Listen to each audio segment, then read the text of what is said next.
राधा रानी को नचाना है। गणपत मेरी कुटिया में आके भाग्य जगाना है। गणपत मेरी कुटिया में आके भाग्य जगाना है। गणपत मेरी कुटिया में आके भाग्य जगाना है।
विष्णु जी आना, ब्रह्मा जी आना, विष्णु जी आना, ब्रह्मा जी आना, विष्णु जी आना, ब्रह्मा जी आना, विष्णु जी आना, भोले शंकर जी को लाना, मेरे घर में पधारो, भोले शंकर जी को लाना, मेरे घर में पधारो, घर में पधारो, गजानन जी मेरे घर में पधारो, घर में पधारो, गजानन जी मेरे घर में पधारो।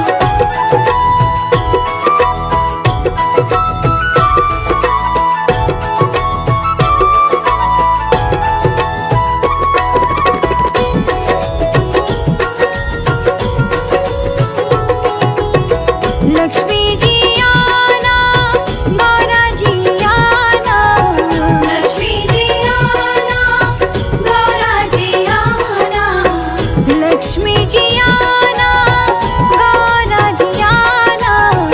लक्ष्मी जी आना, गौरा जी आना, सरस्वती मैया जी को लाना, मेरे घर में पधारो, सरस्वती मैया जी को लाना, मेरे घर में पधारो, घर में पधारो, गजानन जी मेरे घर में पधारो, घर में पधारो, गजानन जी मेरे घर में पधारो।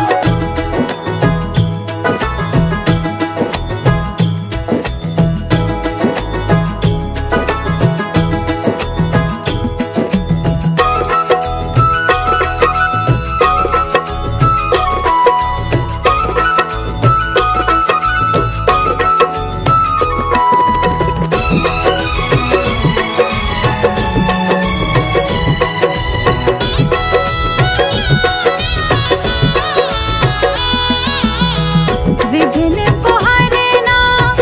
मंगल करना, विघ्न को हरना,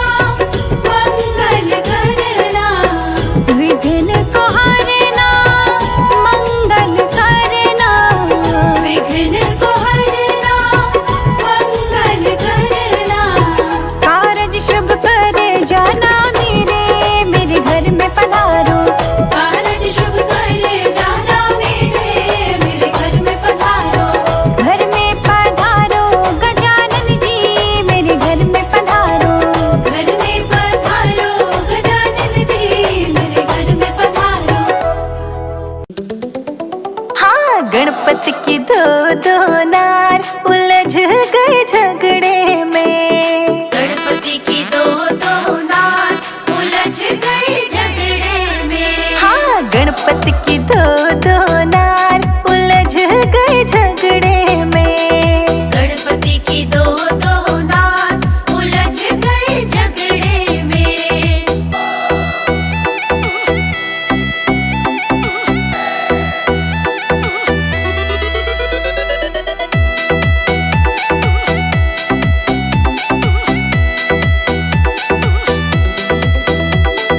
एक कहे हमें झाला ले आना, एक कहे हमें झाला ले आना, झाला ले आना अपने हाथों पहनाना,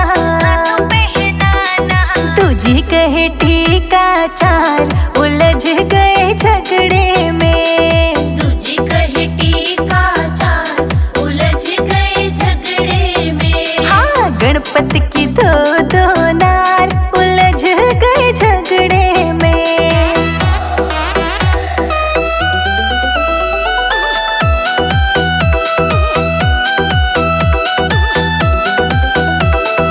एक कहे मोहे बिंदिया ले आना, एक कहे मोहे विद्या ले आना, बिंदिया ले आना, बिंदिया ले आना, तुझी कहे गले का हार उलझ गए झगड़े में, तुझी कहे गले का हार उलझ गए झगड़े में, गणपति की दो दो नार उलझ गए झगड़े में,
कहा